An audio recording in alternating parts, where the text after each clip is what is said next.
daw siya inuring na pamilya.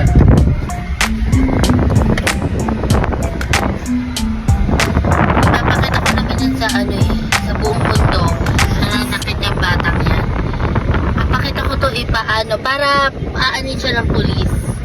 Sige, sige lang. Ipopost ko talaga to para makita ng buong mundo. Live mo sa Facebook. Naka-live to, Dad, para makita ng buong mundo.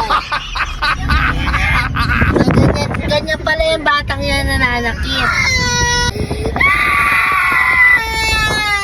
Ito po yung bata umiyak na. Siya na po yung anak. Sa lahat po ng taong nanonood po sa video, sa live ko, ito po ang totoong nangyari. Umiyak na po yung batang nanakit sa akin. Kayo po ang humusga.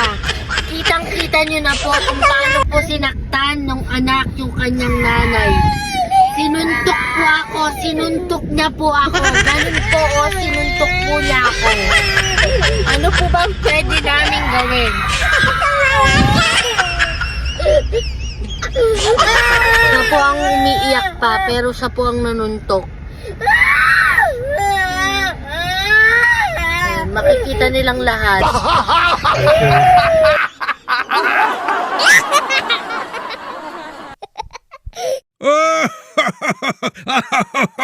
Oh,